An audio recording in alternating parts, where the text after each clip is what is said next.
Okay, guys, we're going to get started. We have a busy day today here in the committee. Just a couple of quick comments, not comments, observations. First of all, because we have so many bill hearings, I really want to strongly encourage our Senate members to keep their questions short because we have a long day with a lot of bills after this very first bill. And for those of you who have zoomed in, who have signed up virtually to testify on any of the bills beyond Senate Bill 551, you should have received an email a short time ago. What we're going to ask you to do is, because after the presentation and the hearing on the governor's bill, Senate Bill 551, we're going to have a short briefing from our State Board of Elections.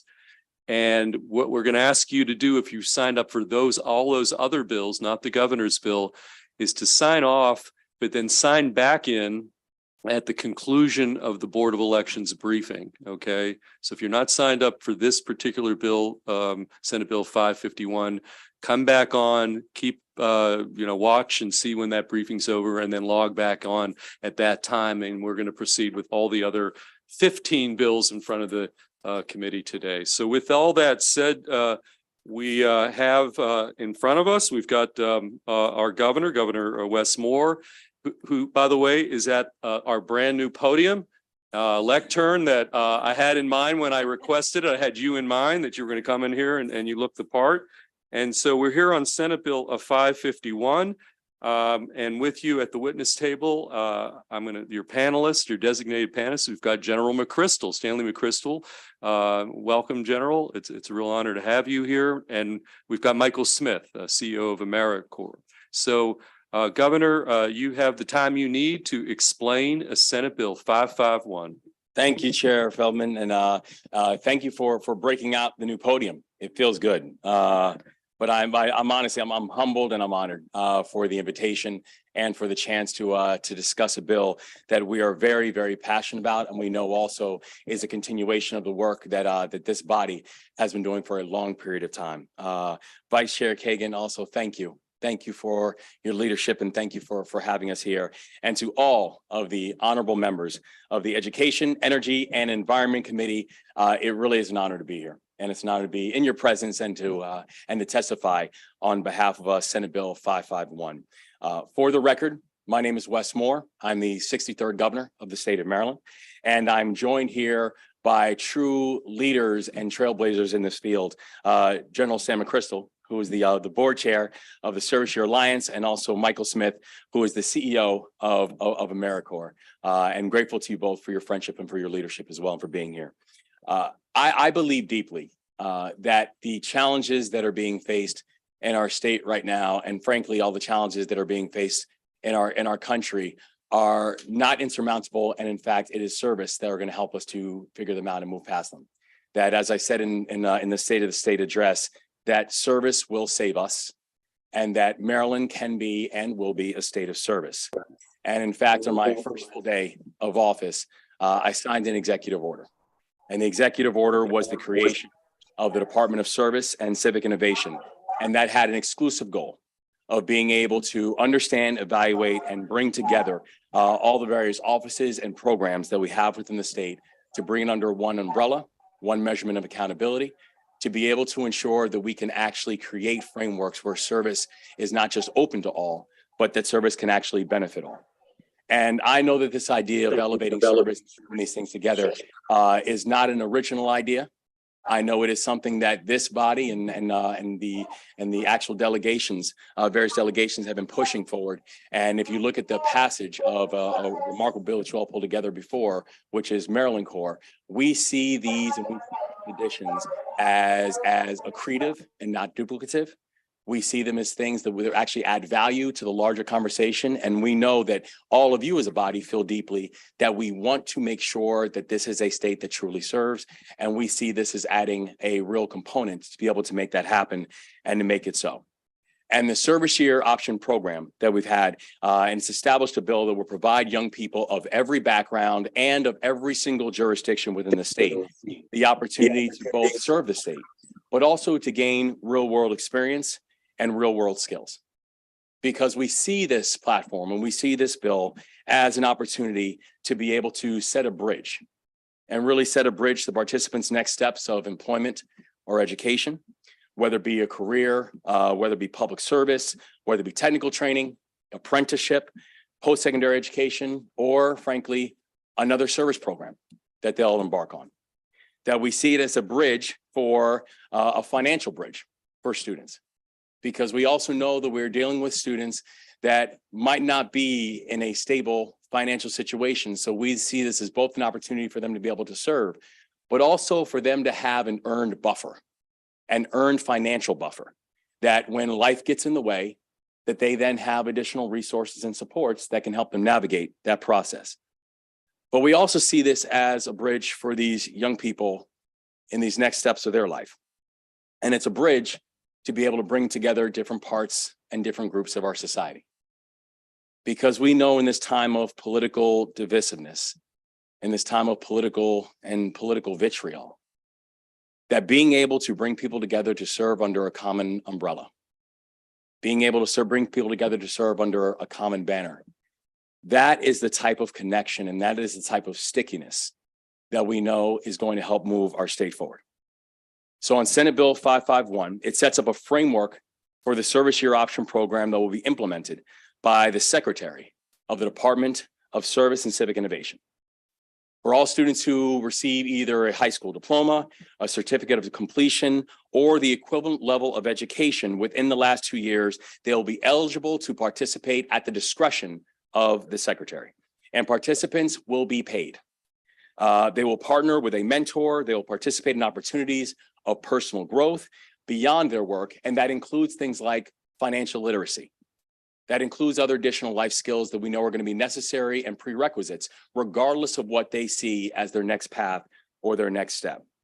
And a successful completion of the service year, participants will be awarded a $3,000 stipend for their service, a $3,000 stipend for their contribution, and again, an earned buffer as they move on to their next step. The intent of this is to be expansive. Well, we'll be partnering with organizations who are both public sector and private sector, governmental organizations, unions, where we want to have a wide variety of options that the students can choose from, whether they choose to serve in working in the environment, whether they choose to work in early childhood education, whether they choose to work with veterans, whether they choose to work with animals. It will be completely their choice. And we do that because both we want all of our students to know that we want them to go into whatever field makes their heart beat a little bit faster. And all we're simply saying is, let's create additional pathways for them to be able to achieve exactly that. And I know this does come from a very personal place, where my journey into service and being understand its personal importance was actually started at military school when I was first sent when I was 13 years old. It wasn't my choice. This is an option for students. Mine was not an option. But I know it continued on in my time in the military. It continued on leading organizations that focus on helping and supporting first generation underserved youth, and then eventually leading one of the largest poverty fighting organizations in this country.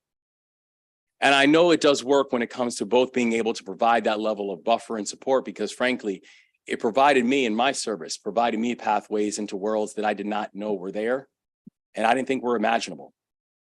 That it was actually service that opened up my aperture. But I also know this, is that even on the campaign trail, where I had people who I served with in Afghanistan who were coming down and door knocking for us, many of them were not Marylanders. Many of them were not Democrats. They just simply came and door knocked on my behalf and just telling people, let me tell you about the guy that I served with. Service is sticky. Service will save us. And the ability to create additional pathways for our young people to be able to be involved, for our employers to be able to find pipelines of new talent that they can then train and work with, to have people who will then add into our economic growth is going to be a societal win-win-win across the board. And so I look forward to working alongside each of you in this effort. I look forward to advancing the work that many of you have been pushing for years when you look at both Maryland Corps and additional initiatives And I look forward to being able to work with you as we actually make this a reality and make Maryland the first state in this country that leads on an initiative like this, but I can guarantee you it will not be the last. So I look forward to working alongside you in this effort, and I urge a favorable report on Senate Bill 551. Okay, thank you, Governor. Would you prefer we hear from General McChrystal and Mr. Smith and then take some questions? Or you want I to take? always prefer. that you- Okay, we're going to go to you, General McChrystal. Absolutely. You take the time you need, and Mr. Smith after that, and then we'll take some questions from the members. Great, sir. Thank you so much for the opportunity to be here. I'm here today because Governor Westmore asked me to be here. If he asked me to be anywhere, that's where I would be. I'm excited to be here because Maryland is on the verge of doing something really special that I've been involved with for more than a decade.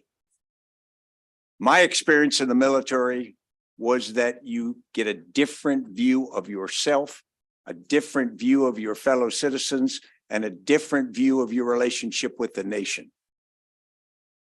When a military member or veteran is thanked for their service or allowed to board an aircraft first, it's a simple way to recognize something that they have done, a small sacrifice, or maybe a big sacrifice that they made. But the big reality is that person is different for the experience. They are better citizens. They think differently about their comrades and ultimately their role as citizens in the nation.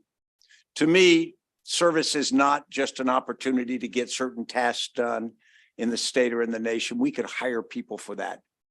We cannot hire people to be good citizens. We have to make them, we have to mold them. We've got to give every young American that opportunity.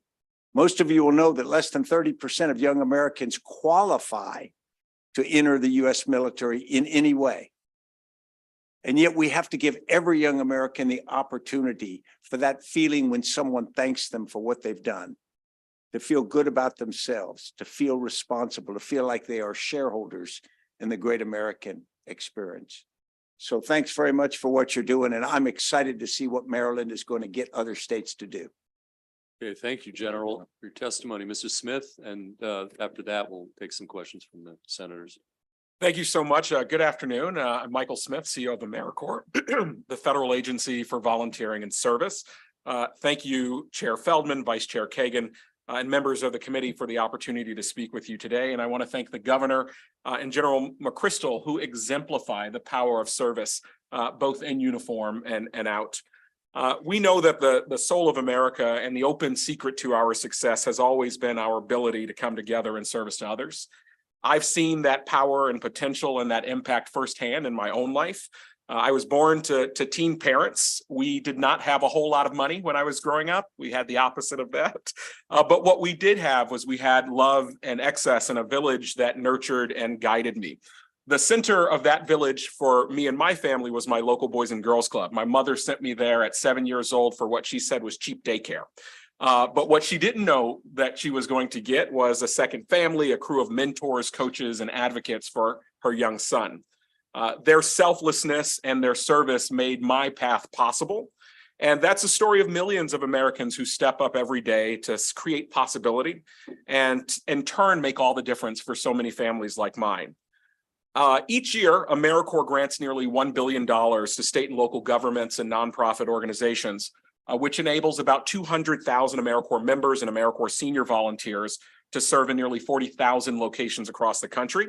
Last year here in Maryland, we had nearly 5,000 Marylanders that were serving in programs at Salisbury State, Habitat for Humanity, Maryland Conservation Corps, Latin American Youth Center, and so many more. AmeriCorps members and the millions of volunteers they help coordinate get things done for America and our schools, for our seniors, for our environment, for our families that are affected by disaster, hunger, and homelessness. And that's why I am pleased to be here to support Governor Moore's efforts to expand service, which builds on the rich legacy of service here in the great state of Maryland. What's also important to note is there's a growing body of research that demonstrates how national service is a proven and cost-effective strategy to local challenges, addressing them. And it can also, in turn, help spark new pathways for those that serve. One example that we have on the federal level is we have a partnership with FEMA called FEMA Corps. In the past 10 years, FEMA has hired 23% of our FEMA Corps AmeriCorps alumni. And the most recent graduating class, 70% of them were issued job offers for exactly what General McChrystal talked about. They are special. They want to serve. They have a different ethos, and they're making a real difference for the federal government and for communities. We could not do this transformative work without state service commissions and local partners who invest alongside us. States across the nation are leveraging federal funds from AmeriCorps in creative, innovative ways.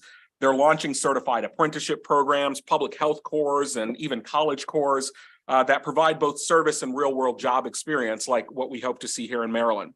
And I have to tell you, as I've traveled across the country these past few months, speaking with mayors and governors, teachers, students, all eyes are on Maryland. People are inspired and excited about this new call to service coming from the governor.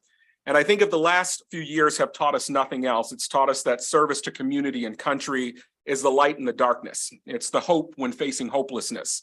And it's the change that we all have the potential to carry within ourselves. And I saw that light in a young man that I met in a service project in Baltimore a few months ago. He was raised by a single mom and he spent many days homeless. He told me about sleeping on porches, dropping out of school, and losing too many friends to gun violence and drugs. He found his calling and his career path by serving in AmeriCorps through Civic Works in Baltimore. He found a support system in his mentors and fellow members who he credits with giving him the inspiration that he needed to chase his dreams. I truly believe that together we can ignite pathways for thousands more like that young man that I met in Baltimore. And together, I believe that we can meet this moment that we're facing as a nation. And I am confident and I am enthusiastic that Maryland, with the support of all of you and with your extraordinary new governor, will help us to lead the way. Thank you again for the opportunity to be with you today. Okay, thank you for your testimony. Questions from the committee, either the governor, General McChrystal, or Mr. Smith? Senator Gallion. Well, yes, Senator Gallion. Thank you, Mr. Chair. It's wonderful to have you here, Governor. And as a nearly 30-year member in the volunteer fire service, I really appreciate your focus on service.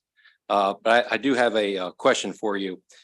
Senate Bill 551 assumes that the Department of the Service and Civic Innovation has already been established and does not address the creation or the structure of that new department. I have some concerns about creating a new cabinet department through executive order, denying the legislature the ability to do its due diligence. So I'd just like to ask, what do you think the role of the legislature should be in the creation of this new cabinet department? Well, you know, when we pulled together the executive order, it was with the firm understanding that first it falls within the legal boundaries, that the governor has the authority as constitutionally given to be able to create this type of platform, which is one that we exercised. But also knowing that the build out was actually done in partnership with many members of the legislature, that as we were looking to form and create the department, it was really with an idea of saying, how do we take all these various entities that are focusing on service and being able to have a consolidated effort? The reality is, if I asked a question about who's serving in which area or how many people are serving in one specific vein, I would probably have to ask 6 people for that answer. What we're now saying is, I need to ask, if I have one question, who do I ask for that answer? And so that's the point of establishing a secretary who then is going to be directly responsible for being able to have a coordinated effort and a targeted effort. The challenge when you look at so many of the basic social service fabrics and social service background that's taking place right now in the state, it's sporadic and it's uneven. And frankly, it's inefficient. Because you have people and you have organizations that are doing this work, but if there's not a measure of communication or coordination, you then find yourself being inefficient inside of that work. And so I just, so when by the creation of the department, which was done in consult with members of the legislature, we decided to use the executive order because both it's within the constitutional authority of the governor, but in addition to that, it was the most effective way of being able to stand it up quickly so that we could have 551 to be able to present to the Senate. Mr. Chair? Yes, sir. So was there any thought given to possibly putting this in as legislation and making it an emergency bill? Because actually, it probably could have been put into effect just as quickly if it was an emergency bill. Was that given consideration? Thank you so much. No, it was given consideration. I just opted to do the other option. Thank you. Okay, Senator Washington. Thank you. Thank you, Governor. Thank you, Senator. panelists, and thank you for your service. The concept of the service year, and also the great work that AmeriCorps has done in so many communities. Thank you for carrying on that tradition. Just to follow, I do have a separate question, but just to follow up on my colleague, I'm sure since we are amending the same part of the code, I'm sure that the governor wouldn't mind us codifying the executive order in some kind of way. I Oh, don't think you would. So if that's a sticking point, simply taking your executive order and putting in the bill that we have before us, it is dealing with the same part of the code. That wouldn't be a problem. No, thank you, Senator. And I tell you, I mean, we believe deeply, and I think people will see as we actualize this, the importance of actually having an organization that can bring these various elements and have them under one frame. And if the legislature, chooses to then say, we'd like to codify it, so no matter who becomes my successor or successors, that we know this is going to be in place, that's wonderful. But so yes, so we'd be very, very sad about that. So in this process, that's a softball. So now, you mentioned that making services sticky, making laws is sticky. So it's actually the sausage. So I'm sure lots of people don't want to see that portion of it. But again, that there's a very good frame in this legislation setting so many things up. But I do have just some particular questions. Absolutely, if we could, please. things. So you talked about alternative criteria, and which is really important. And you said that someone could apply within 2 years of the program. So this has to do with WHOA.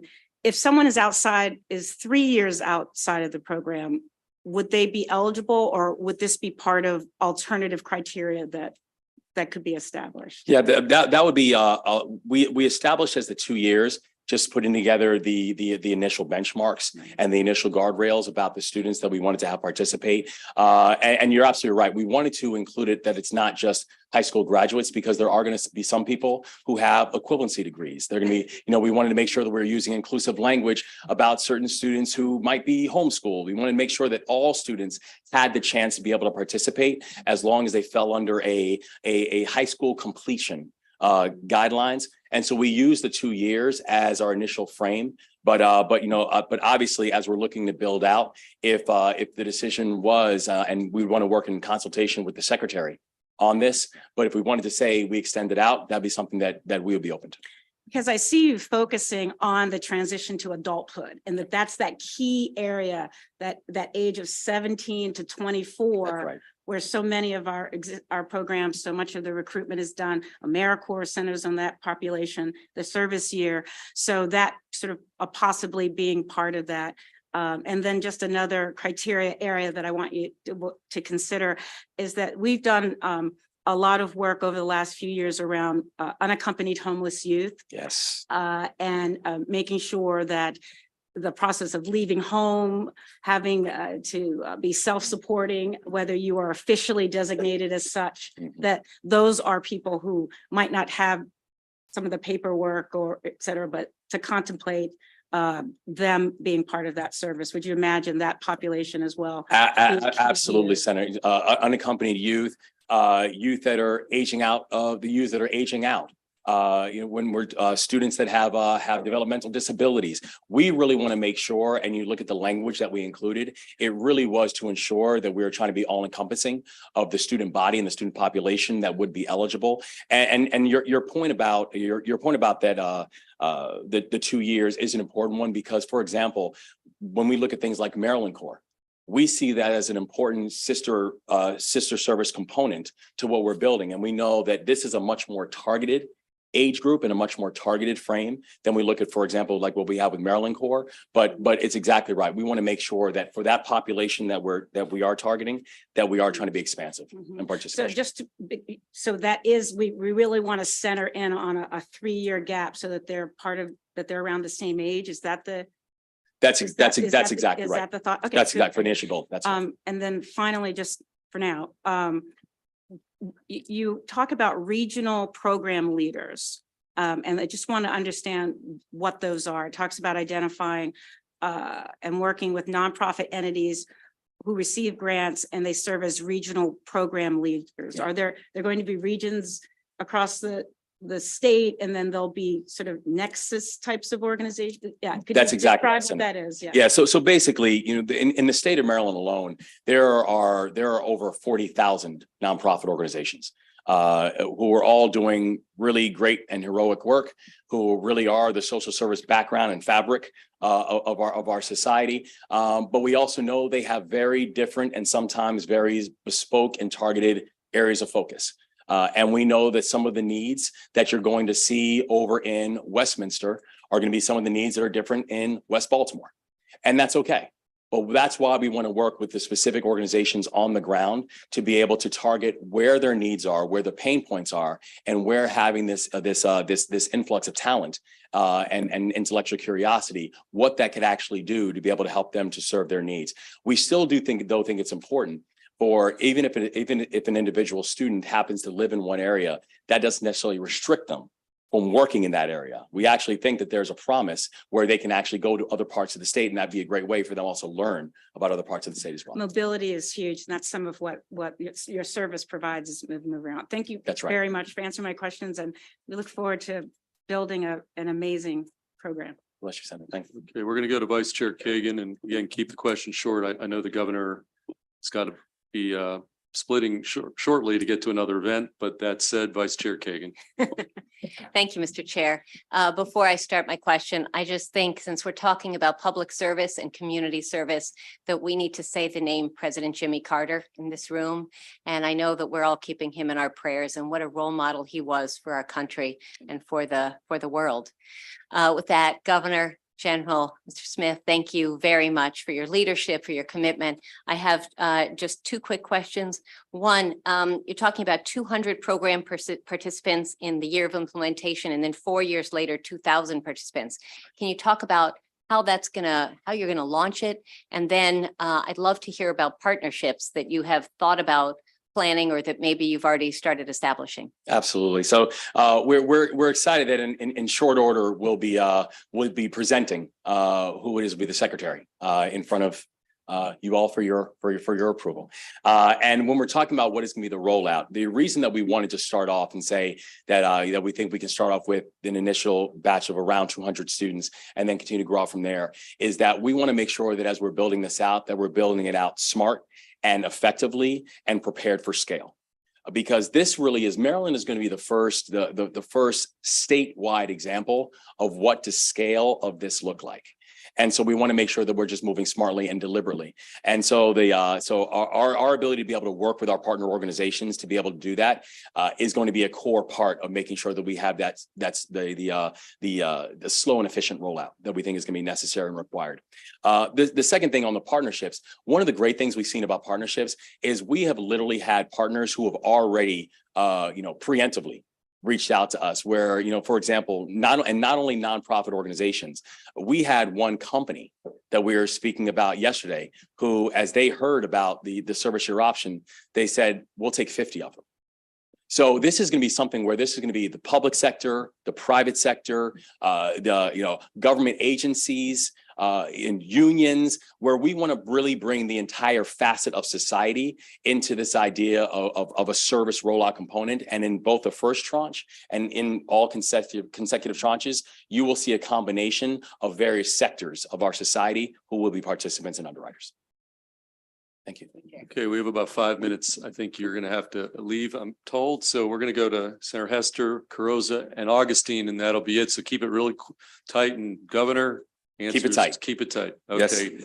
Yes, Chair. Thank you very much, Mr. Chair. And thank you for this good bill. Looking through the committee file, there are several favorable with amendments. And I'm wondering if someone on your team could get back to us if you like any of those amendments. And one that I'm particularly looking at comes from service year. And they're asking if you're open to making the program such that we could accept federal dollars. Yes, so yes, we have, and our Chief Legislative Officer, Eric Luke, has been working very closely on examining the amendments. But that is one where when we think about how do we have a measure of shared ownership and shared underwriting, one of the exciting things we think about this platform is actually the ability to work in partnership with AmeriCorps, work in partnership with the private sector, where we think there's actually core leverage opportunities for Maryland to be able to also lead the way and show what that could look like. So absolutely, Senator. Okay, Senator Carrozza. Thank you, Mr. Chair, and Governor Moore, thank you for this bill, and General Mr. Smith, your leadership as well. I wanted to ask you, the whole focus on service also ties in with our workforce shortage across the board. And especially if when you come to maybe focusing on areas of passion. So my question is, you mentioned a broad cross-section of placements, government, public safety, nonprofits. I just wanted to know if those partnerships would also include faith-based organizations. Yeah, absolutely, Senator. And you know, we plan on working with nonprofit organizations and 501c3s that are actively involved in community work. And as you know, that includes our faith-based organizations. Some of the most active 501c3s, some of the most active nonprofit organizations that we have in our society who are on the ground doing the work are our churches, mosques, synagogues. I mean, so we're seeing how our faith-based, our homes of worship are playing active roles in that. And so we do want to offer them as platforms and placements for our young people as well. Thank you. Thank you. Okay, Senator Augustine, you've got the last question for the governor. Thank you, Mr. Chair. Thank you, Governor. It's great to see you, and to our distinguished guests, thank you for being here. Governor, thank you for the bill. I'm really pleased with it. We are still obviously awaiting to see who the person that will be leading this department would be. Does it make sense for us to receive input and talk to that person about how this might be constructed? Because we actually have a lot, I believe we have a lot, we've already done a lot in the past in this space that we want to make sure it's additive, like you said. And there's still a significant number of questions I think that we have to try to make sure that this is a program that is going to be additive, that is going to be able to withstand beyond all of us, which of course I'm sure you would like for us to do. Do you think it makes sense for us to wait and to have that conversation so that we have a more full and better product at the end of the day? No, thank you, Sam. Respectfully, the reason that we're moving forward is we know while the naming and the nomination of someone is going to come in short order, we don't feel that it's necessary to wait for that process in order to get this ball rolling. We have enough data, enough foundational, enough foundational expertise, and also enough of a frame about how this administration will think about this, that we know there is an importance of being able to move and move quickly on it. And so while in short order, I will be nominating someone for full Senate approval. And I know that they're going to fall under the same guidelines that we've had for all the other cabinet secretaries that we've nominated, that is going to focus on excellence and a core expertise inside of the field. We also know that once that person comes on board and once that person is accepted, we also want to have a strong frame that they're walking into. And so as they're nominated, of course, they are going to be active partners with you all, but we don't feel there's a need to wait in order to start that process. Quick though. So then who do we talk to now that would have this specific responsibility if you're asking us to move on something where we don't necessarily have the point person, right, who would have this responsibility expertise? That's just, so I'd just like to understand who that. Well, absolutely. So when you look at the bill and the framing of the bill, our Chief Legislative Officer, Eric Lukey, is deeply involved in the structure and the build. In addition to that, we have a Deputy Chief of Staff, Johnny Dorsey, who is not only an expert within the field. In fact, one of the things that was most exciting for me about having Johnny coming on as a Deputy Chief of Staff was actually his experience specifically in service and his experience in building these type of organizations. This will, and that secretary will fall under the jurisdictional frame of Johnny Dorsey. So I know he'd also be available to answer any other questions and have continued conversations, even until and then even after the secretary is named. Thank you, Governor. Okay, and I do see former Delegate Lukey in the back, and Mr. Dorsey, why don't you raise your hand so we all know, since you've been referenced, we know who you are. Thank you, Governor. Thank you, General McChrystal and Mr. Smith. Just for clarification, and you're free to go on to your next appointment. You did designate as sponsored panelist Sarah Fleming, Sean Gunarante, and Ava Richardson. Are they just here for questions, or were they planning to actually testify? Well, I think they're here for both testifying and also questions. Okay, well, thank you. You all are excused. Before we go to that group of panelists, we do have three high school students from Kennedy High School who you've also designated who are going to appear virtually. So we want to get them in. They have a 1:45 break where we have to get them in by 1:45 because I guess they're in school. So Lemuria, we're going to start with Rika Tripathi, who is signed on Zoom. That's not her. We're going to try to get her on here. Okay, that is okay. We have all the they're classmates at Kennedy High School, and they're all going to weigh in. If you could each take 2 minutes at most to weigh in on this bill, Senate Bill 551, we'd appreciate it. So who wants to go first? Just tell who you are, and we'll go from there. Good afternoon. My name is Richa, and I'm a freshman at John F. Kennedy High School, and I'm here to talk about the Year in Service program. So I am a student of the LTI, and I have noticed as I've come into high school that a lot of students are told that we should know what we're going to do by the time we're in 10th grade, because at that time, it's really where you get across like an idea of what your career is going to be, and that's how you really prepare for college and things like that. But a lot of students, including upperclassmen, are not ready for that.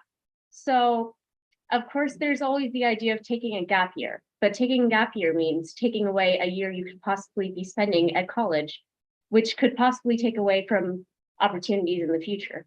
However, if you took a gap year, you would be able to raise money for a college fund.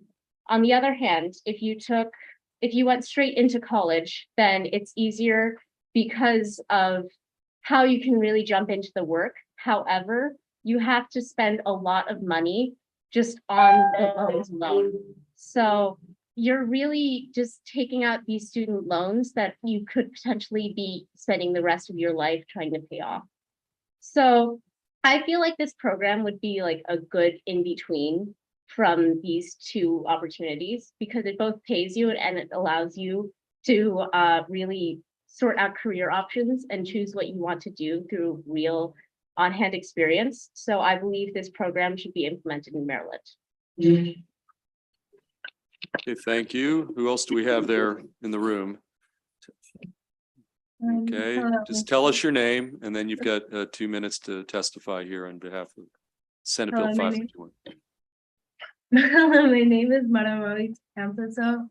I am a current junior at John F. Kennedy High School. And I would first like to thank everybody for extending the invitation to me to speak. Like my partner, I am a member of Kennedy's LTI Academy, which prioritizes community service. After reviewing this bill, I understand that it will allow high school graduates, my apologies, would get volunteer options related to careers and be financially compensated for their time.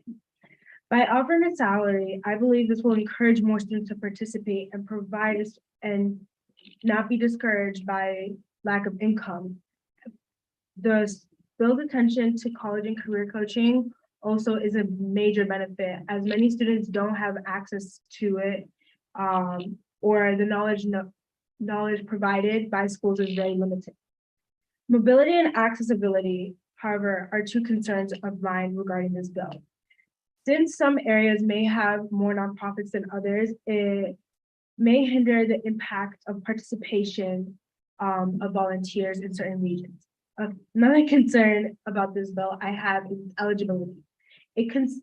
By considering expanding it to current high school upperclassmen, juniors, and seniors, this program can boost college acceptance rates of students who partake in this program, inspire more students to be more serious about life post-graduation, and would also affect graduation rates. Also, no clear statement of oversight is provided, and that is a main concern I also have. But with these criticisms in mind, I urge you guys to vote in favor of this bill. Okay, thank you. And I think we have a third Kennedy High School student somewhere there in the She's room. unfortunately absent today. Okay, she's absent. Okay. Well, do we have any questions for our two virtual students from Kennedy High School? Okay, yeah, we've got Senator Washington. Just thank you both so much for your close reading of the bill and also for your interest and willingness to help us in our deliberations. So we wish you a great school year and hope your friend gets better soon. Thank you.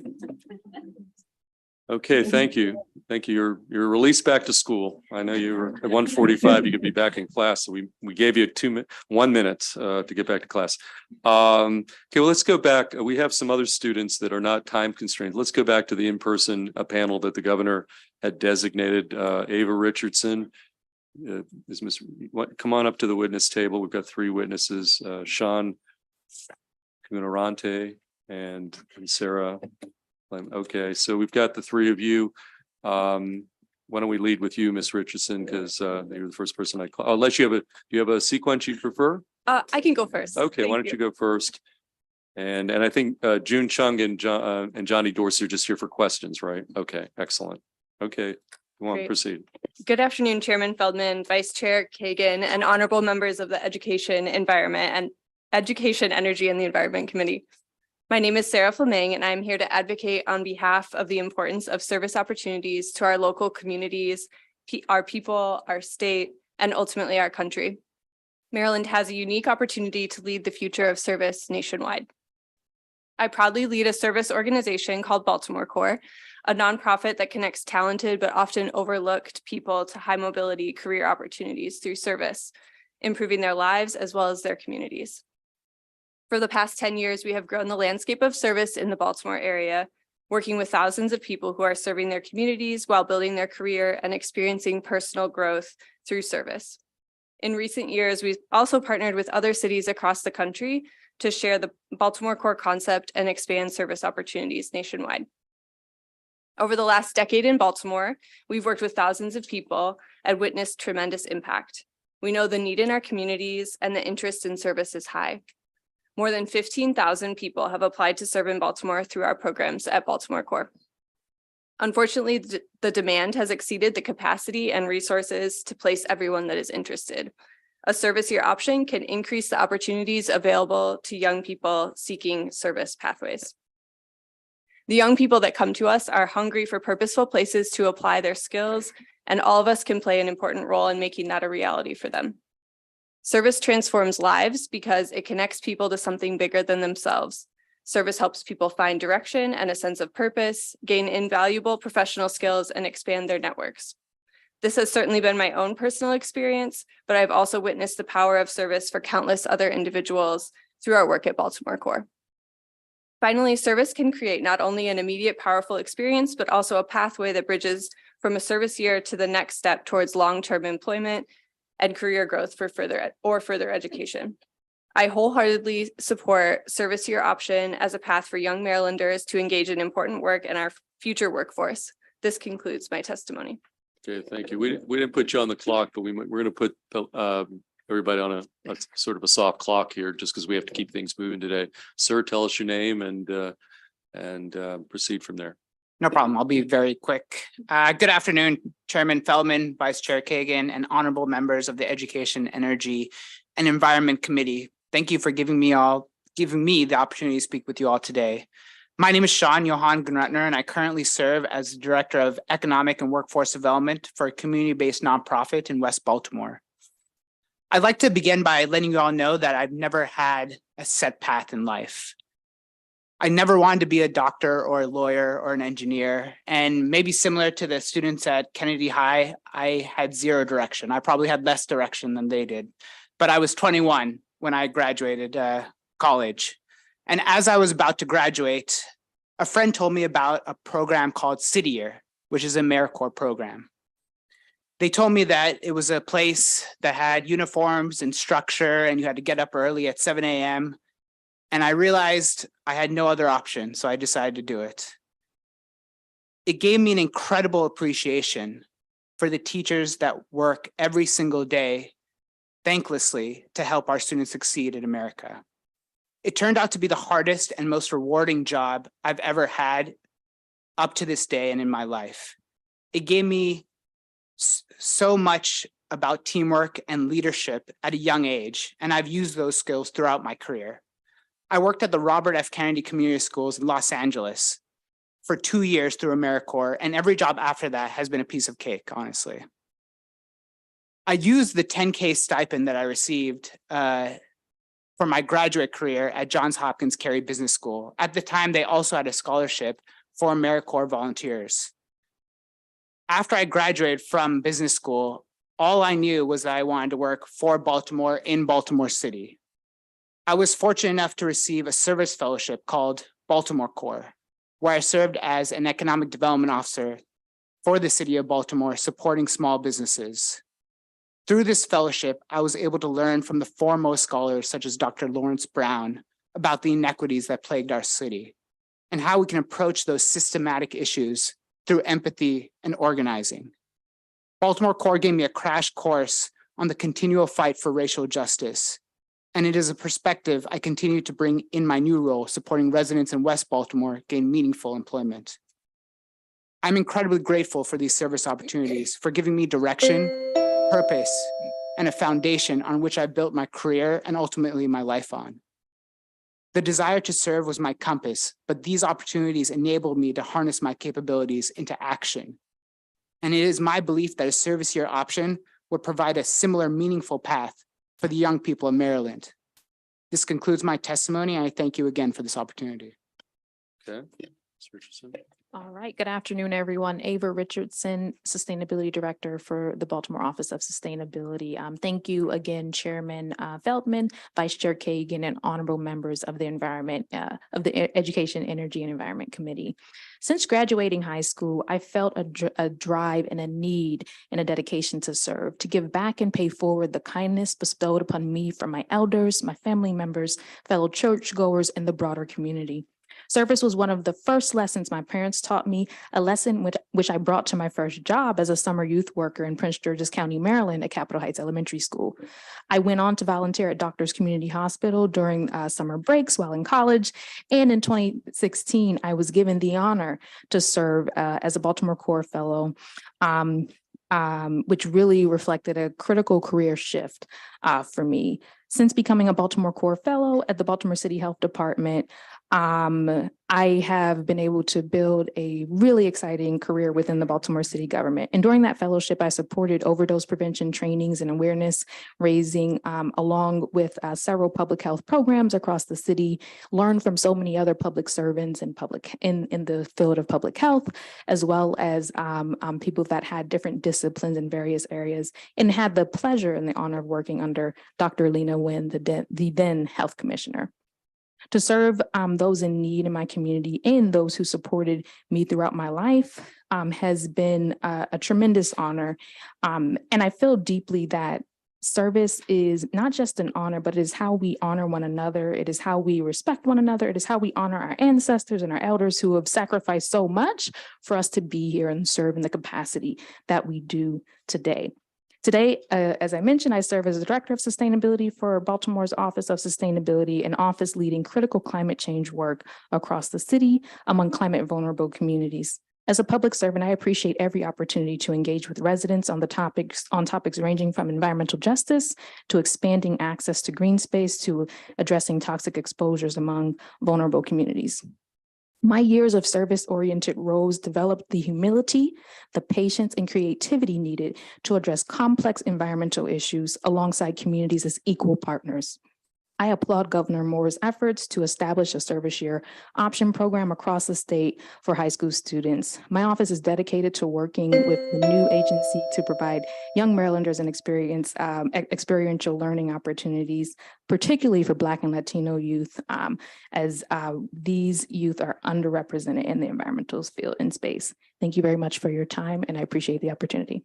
Okay, thank you to all of you for your testimony. Any questions for any of the panelists? The three panelists? Senator Watson? Thank you. Just one question. I'm glad to see the bill ramp up from 200 to 2,000. I see this as being this new entity being overwhelmed with folks who want to participate. But my question is, this is only for 1 year for each individual. Is that correct? So what happens after that? I mean, I know just me being a state legislator, it's taken me 3-4 years to understand my job and my role.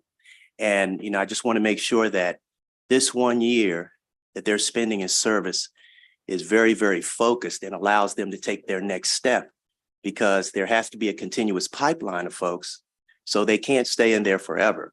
So based on your own experience with the organizations you just mentioned, what happens when they leave? What metrics do you have about success and where they go? Can you share that with Can us? I just interject? It says Johnny Dorsey and June Chung are also here for questions. So if Okay. you need an assist from Mr. Dorsey or Ms. Chung, because I think they're itching to get up to the table to address Senator Watson's question. So feel free to do that. Thank you, Mr. Chairman.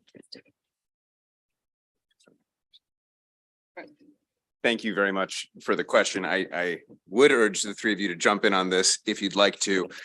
I will just say that the governor speaks passionately about the next year. So there's the service year and what happens in the next year. And that's why he also pushed to make sure we included financial literacy and other career development and personal development supports as part of the vision for this program and the model. So that is absolutely key. Michael Smith spoke a bit, I think, about some of the career outcomes, but overall, there's some powerful evidence that effective service models can lead to success in both higher education and the workforce. It'll be our job to make sure that we partner with the best possible and build some of the best possible service models so that we do achieve that outcome. Just speaking from my experience at Baltimore Core, there's also a plethora of other service programs that could easily kind of dovetail to the kind of first year. And I think a benefit of having the umbrella agency is really to help make those connections and draw lines of intersection between existing service or other programs that would be great for alumni of this service year option. And I think myself and Sean are kind of examples of what that looks like, given that we went on after our service with Baltimore Core to work for the city of Baltimore. So I would hope to see service members working with you all and other state agencies as well as other entities across the state, giving those opportunities, or as they're going on to learn to advance their education, doing so with a whole different perspective than they would have otherwise. Okay, any additional questions for this panel? Okay, seeing none, thank you all for your testimony. Is Michelle Joseph here? Ms. Joseph, I understand we thought you might be here virtually, but you're here in person. That's so nice to see you. Why don't you come on up and yeah, you could keep your testimony to 2 minutes or less. That would be very helpful because we have a long day ahead of.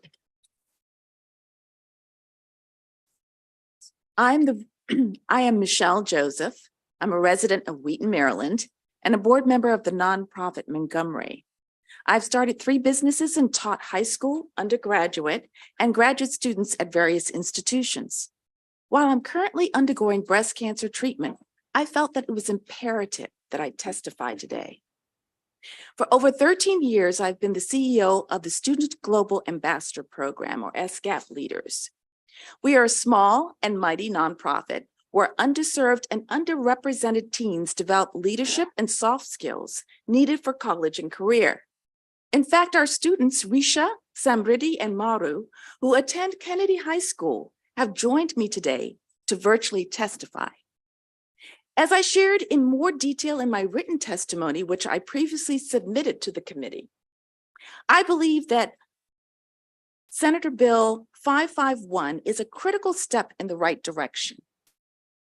Many of our students do not have the funds to attend college, and those who graduate from high school often lack the soft skills needed to thrive in college and career. This is especially true for our BIPOC, first generation, and underserved students.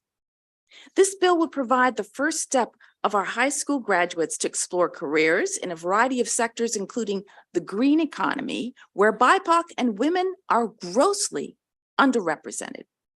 Furthermore, it will provide a springboard for some graduates to hone critical life skills through valuable internships, mentorships, employment, and apprenticeship opportunities.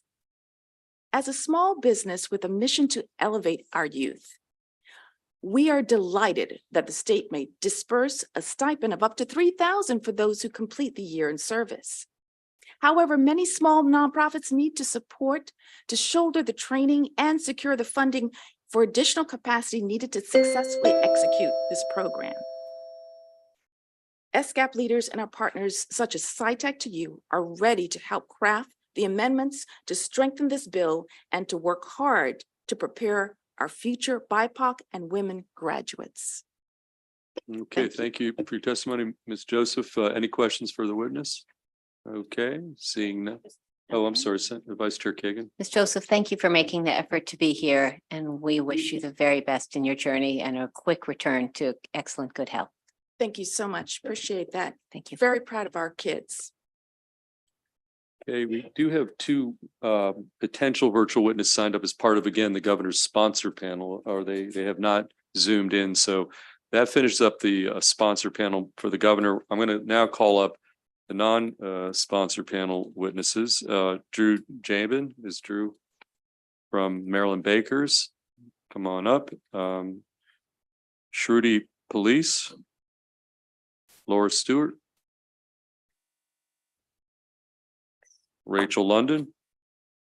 Let's find a favorable with an amendment. Is Rachel London. Rachel, come on up here. And Lori Scott. And then we have, after this, one virtual witness, and that'll be the extent of the witnesses on this bill. I'm sorry. Oh, Brianna January. Okay, Ms. January, I understand is here actually in person. So, oh, she's virtual. Okay, well, we'll take her virtual, but let's go through the panel. Ms. London, why don't you, since you're on the left, we'll just go straight down, and we're gonna, you're each gonna have 2 minutes to testify. Okay, so Rachel, you start off. Thank you, Mr. Chair, Madam Vice Chair. It's good to see you. I'm Rachel London, the Executive Director of the Maryland Developmental Disabilities Council. I'm here today, though, as the chair of the Maryland Developmental Disabilities Coalition, and that's the testimony you have in front of you. We're excited to support the Governor's Service Hero program. We do have 2 amendments to make sure students with disabilities, including students with the most significant support needs, have the option to participate. First, I really want to recognize and say we truly appreciate that the governor's intention was to be inclusive of all students. In fact, when we brought this to the governor's staff's attention, we were immediately supportive, right? And said that that was their intention. In fact, you heard the governor mention one of those amendments today, that this program is an opportunity for students who graduate or leave high school with an equivalent, or those that leave with a certificate of completion. Second, we want to reiterate that people with disabilities will absolutely benefit from this program, really in 2 big ways. Students with and without disabilities will be able to serve programs and organizations that support people with developmental disabilities. And students with disabilities will be able to serve others, right, in whatever way that they want and be more prepared for work. People with disabilities have significantly lower employment rates. And when you look at people with intellectual and developmental disabilities, it is even lower than other people with disabilities. So really, in closing, we appreciate the governor's focus on service and his intention to be inclusive of all youth, but really do believe that these 2 amendments are needed to ensure equity and access for all. Thank you. Sure, you tell us your name. Yes, hello. My name is Laura Stewart, and I am here as the Vice President for Advocacy for the Free State PTA. We represent over 50,000 volunteer members and families in over 500 public schools. Free State PTA is composed of families, students, teachers, administrators, and business, as well as community leaders devoted to the educational success of children and family engagement in Maryland. Senate Bill 551 aligns with the Free State PTA's legislative agenda that all children have a right to an excellent, equitable education. We especially support the bill requirements that the program participant would receive professional development, mentoring, job training, and other supports while working in high-impact service placements. These supports are part of an equitable education, adding resources to families who do not always have access to these opportunities. The education system is currently in need of more teachers, and this program would help encourage high school graduates to enter the education workforce. This also would grow our own, and we support that movement by employing Maryland graduates with Maryland jobs in education. We also need more healthcare workers, and this program would open opportunities for recent graduates in that field as well. The service year option gives recent graduates who are not enrolled in college or training another avenue to start a career and receive guidance as well as training. In the long run, we'd actually like to see this program expanded maybe to another year to include that optional year for graduates who need more comprehensive experience. Therefore, Free State PTA urges a favorable report in support of Senate Bill 551. Thank you so much. Okay, thank you. Chair Feldman, Vice Chair Kagan, and members of the Education, Energy, and Environment Committee. Thank you for this opportunity to testify here today in support of Senate Bill 551, Governor Wes Moore's Service Year Option Program. My name is Shruti Police, and I'm currently a graduate student at Johns Hopkins Bloomberg School of Public Health and an intern for Maryland's Healthcare for All Coalition, as well as a former AmeriCorps Vista service member. I'm presenting this testimony today on behalf of our individual organization, Maryland Citizens Health Initiative, as we have not reviewed this legislation with our entire coalition. Our organization's mission is to ensure access to quality and affordable healthcare for all Marylanders, and we commend the governor for devising this innovative way to help Marylanders service their communities. And in particular, we appreciate very much that healthcare work is one of the 3 identified service options. Like all of you, we hear very much about how people often cannot get the healthcare that they need because of all the healthcare workforce shortages in our state. We are very hopeful that this program will help remedy this problem and help us to reach our common goal of making sure that all Marylanders can get the healthcare services that they need. As such, we urge the committee to give a favorable report for Senate Bill 551. Thank you very much.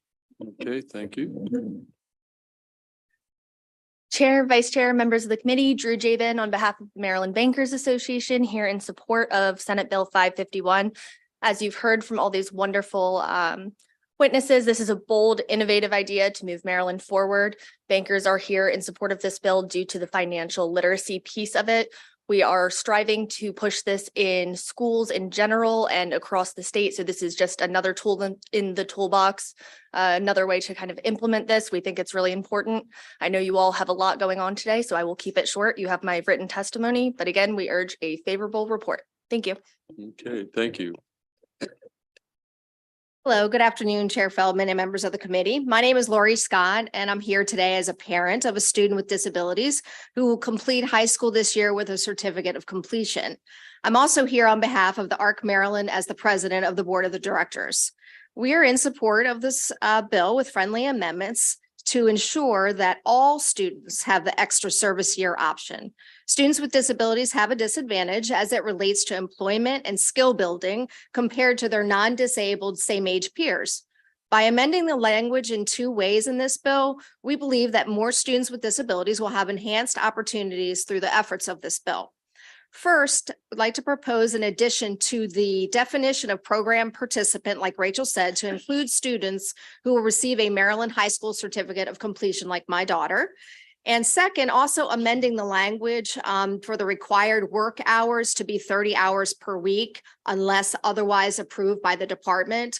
Not all people with disabilities who would be great candidates and options have this as an option could work 30 hours. Maybe they could work 20, maybe they could work 25. So we're hoping in some flexibility with that. Want to thank you, thanks to Governor Moore for his steadfast work for people with disabilities and the platform that he's created in Maryland to leave no one behind. Thank you, Chair Feldman, for your kind words today and DD Day. We appreciate you and your voice. We appreciate this bill and hope that you will support Senate Bill 551 with these friendly amendments. Thank you. Okay, thank you. Any questions for any of the panelists? Okay, seeing none. We have one, thank you. We have one final witness on the bill, virtual, Brianna January Mako. It's January, I see you there. You're going to be on the clock for 2 minutes and you're the final witness on the bill. Thank you, Mr. Chair, Madam Chair, Madam Vice Chair, esteemed committee. Brianna January with the Maryland Association of Counties in support of SB 551 with a small amendment. County, I do know that you have a packed day. In fact, I'll be back on later to testify on bills in committee. So in the spirit of moving along, I'll say us too for counties. We do have a small amendment. The bill specifies that the service year option will focus participant placements in the critical areas of climate, education, and health. Counties strongly agree that these areas desperately deserve additional support and attention.